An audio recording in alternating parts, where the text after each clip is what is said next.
The time is just gone 9:20 a.m. as we continue with the show this morning. And it's time now to talk to South African journalist Khadija Patel, who has been elected as board chair for the International Press Institute. Khadija, assalamu alaikum wa rahmatullahi wa barakatuh, Jummah Mubarak, and welcome. And blessed Jummah to you too. Yes, Khadija, upfront, we need to say Mubarak to you. We need to congratulate you on this honor of being appointed as the board chair for the International Press Institute. Thanks very much. I hope you all remember me in your dua going forward. Yes, I think we are losing Khadija slightly. We're going to try and get Khadija on a better line. So my engineer obviously is working. Khadija, can you hear me now? I can. Sorry, we've got a power outage in the area, so I think the network is quite bad. Apologies. Okay, not a problem. Now, Khadija, obviously, you've come such a long way in your career as the former editor-in-chief of the Mail and Guardian, and now that this appointment has come through, what does this mean for you, Khadija? Honestly, it's just continuing the work that I have been doing, I think, just with a little bit more responsibility and with an understanding that I should, inshallah, be steering this very important organization to new heights and to answer new challenges in the media ecosystem. Yes. Now, and also, I think working with international journalists right across the entire world, and I'm just looking at the list of the board members, and from Nigeria, Palestine, the United States, Hungary, Turkey, Russia, Jordan, Japan, Finland, Qatar. Now, these obviously are journalists. These are people of note that have made huge strides in journalism in general, and just working with people that are and being exposed to journalists internationally. I suppose there are obviously challenges, but at the end of the day, these are exciting times as well. That's importantly, I'm not new to the IPI board actually. This actually marks my second 3-year term.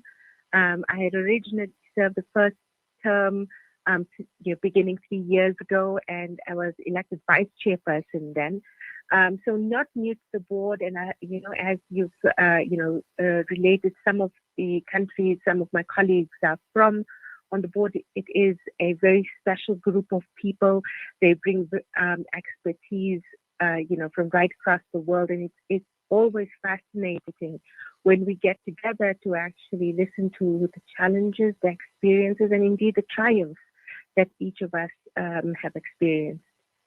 Yes. Now, I've also seen a report saying that, how thrilled they are to welcome you as a new board chair, looking forward to working with you. And just looking at, some of the key issues that you will be focusing on. And we know that there are challenges facing independent journalists right across the entire world.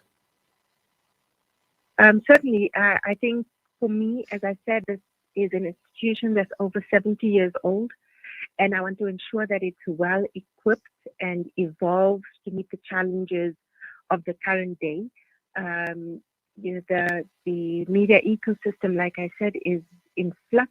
It's riddled with challenges, and I hope to build bridges with other organizations doing similar work, and indeed respond to to the experiences and the needs of our membership.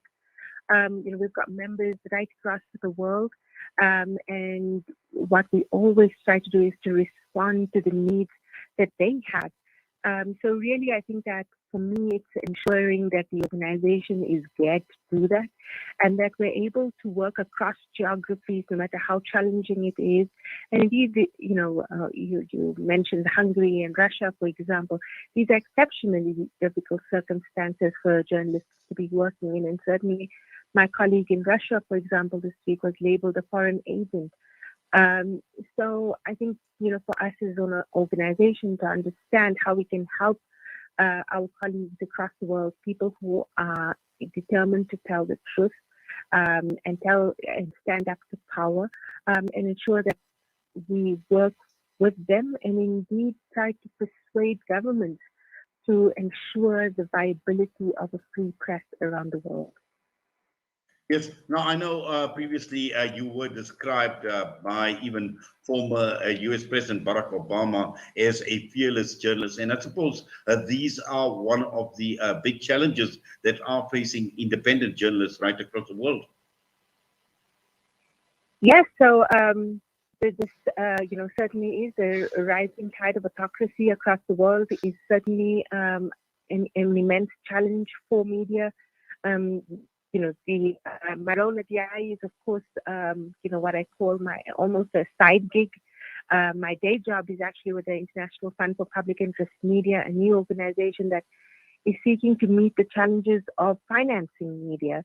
So I think that there are significant challenges, like I said, in the entire media ecosystem, whether it is thinking about media sustainability from a financial point of view or a regulatory point of view, or indeed the challenging legal environment in which journalists are meant to work in. The entire ecosystem needs support, and I hope the International Press Institute can be well equipped to meet that. Yes.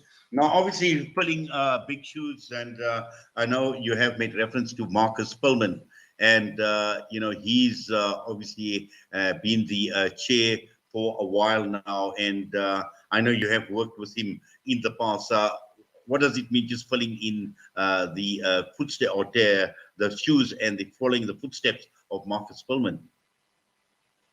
Yes, certainly. Marcus has been an immense leader for us. Served our board. I think he still has another year left on his term. He brings a vast experience leading news organizations in Europe, and currently is holds senior position. Yes, and as you take over the position, Khadija, what are some of the immediate priorities going to be? I think that our immediate priorities really are meeting the challenges, like I said, of journalists across the world. So what we're trying to do is ensuring that the board itself is able to better respond. So putting in communication mechanisms between us and the office in Vienna to make sure that we respond better, quicker, and then listening to what's happening across the world and very quickly deploying strategies to meet those challenges. And just finally, looking at it, in terms of governments and governments giving recognition to independent journalists, and we know the power of mainstream media, the influence that they have influence over many governments right across the entire world. Is it a concern, or is this something that you will be focusing on as well? I'm not sure I completely understand your question. I'm just saying, I'm talking about, obviously journalism in the mainstream, and when one looks at the big players in the media industry, the influence and the impact that they make on governments, and obviously in terms of independent journalists, people like yourselves, in terms of influencing governments as far as some of the work that independent journalists do. And we know that in many instances, we'll find that mainstream are not independent. We find embedded journalism as well. So these are some important issues, some important factors to take into account, Khadija. Yeah, certainly that is, I don't think any media ecosystem is perfect. But the challenges I will be focusing on are not that. The International Press Institute is an organization that seeks to ensure the free flow of information around the world. Of course, there are, I think, several other organizations that are looking to strengthen the news media. And yeah, perhaps we will be working with them. And certainly, I think that the IPI has a long history of providing training and development and best practice across our membership, and we will continue to do that as well. Well, we're certainly looking forward to obviously seeing you obviously taking on this position, inshallah. And we are convinced that you will make a great success of it, inshallah. Khadija, as always, Jazakallah. We thank you. We appreciate you taking time out and talking to us this morning. Thank you very much. Assalamu alaikum. Wa alaikum salam wa rahmatullahi wa barakatuh to South African journalist Khadija Patel, the honor of being elected as the board chair for the International Press Institute.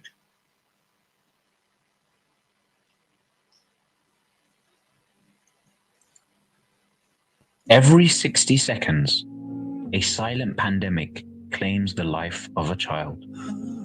Unsafe water is having a devastating global impact on health and livelihoods.